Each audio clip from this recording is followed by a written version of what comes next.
ऐतिहासिक कारगिल विजय दिवस है। माननीय प्रधानमंत्री श्री नरेंद्र मोदी जी की हिस्टोरिक थर्ड टर्म में जिस तरह से प्रधानमंत्री जी ने पिछले 10 वर्षों में डिफेंस में बड़े रिफॉर्म्स किए हैं, उस रिफॉर्म्स का आज रिजल्ट दिखाई दे रहा है। मैं आपके सामने 3 विषय रखूंगा। डिफेंस के प्रोडक्शन में पिछले 10 वर्षों में आत्मनिर्भर हुआ है भारत। करीब करीब 70% के आसपास हमारा जो रिक्वायरमेंट है डिफेंस का, वो आज भारत में ही बनता है। भारत में डिफेंस का प्रोडक्शन 1 लाख करोड़ रुपए से अधिक हो गया है। आप सबने देखा डिफेंस के जो पब्लिक सेक्टर यूनिट्स हैं उनका वैल्यूएशन आज एक बहुत हाई वैल्यूएशन पहुंचा है। और सबसे बड़े गौरव की बात है कि भारत में बने डिफेंस उपकरण आज 80 देशों में एक्सपोर्ट हो रहे हैं। करीब 25,000 करोड़ से ज़्यादा के एक्सपोर्ट्स डिफेंस के हो गए हैं। आप याद कीजिए 10 वर्ष पहले परिस्थितियां ऐसी थी कि बुलेट प्रूफ जैकेट के लिए भी बाहर के देशों पर निर्भर रहना पड़ता था। आज भारत आत्मनिर्भर है। साथ ही साथ डिज़ाइन में भी लीडरशिप ली है भारत ने। 350 से ज़्यादा स्टार्टअप्स हैं। अपने भारत का स्वयं के डिज़ाइंस के इक्विपमेंट, इवन आर्टिलरी गन जैसी चीज़ें आज भारत में खुद में डिज़ाइन होके उपयोग में आ रही है, एक्सपोर्ट भी हो रही है। दूसरा विषय रखूंगा इंफ्रास्ट्रक्चर का।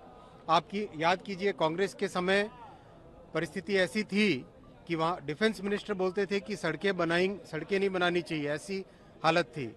आज प्रधानमंत्री श्री नरेंद्र मोदी जी ने बॉर्डर एरियाज़ में 6,800 किलोमीटर से ज़्यादा बॉर्डर रोड्स बनाई है।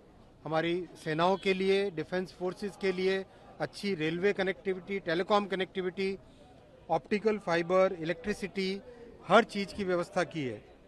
तीसरा विषय रखूंगा स्ट्रक्चरल रिफॉर्म्स लाए हैं।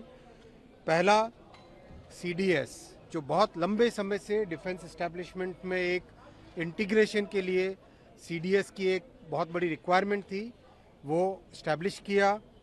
थिएटराइजेशन की युद्ध की जो परिस्थितियां हैं उसमें किस तरह से तीनों की तीनों विंग्स एक यूनाइटेड वे में कर सके काम, उसके लिए थिएटराइजेशन किया।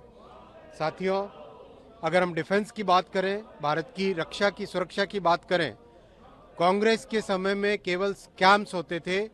भारतीय जनता पार्टी राष्ट्र प्रथम सदैव प्रथम के सिद्धांत पे चलती है। साथियों, कांग्रेस के समय सिर्फ फैमिली फर्स्ट की बात होती थी। आप देखिए अंडमान एंड निकोबार आइलैंड में भी नाम परिवार के नाम पे रखे जाते थे उनके। भारतीय जनता पार्टी ने हमारे शूर वीरों के नाम पे, परमवीर चक्र अवार्डीज के नाम पे अंडमान एंड निकोबार में आइलैंड्स के नाम रखे हैं। ये फ़र्क है, ये इतना बड़ा डिफरेंस है।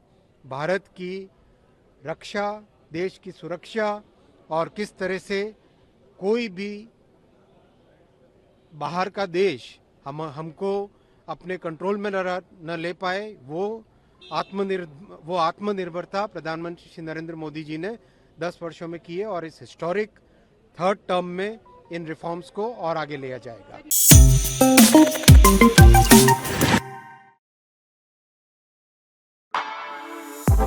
For exclusive and insightful videos, subscribe to our new channel ABP Live Premium.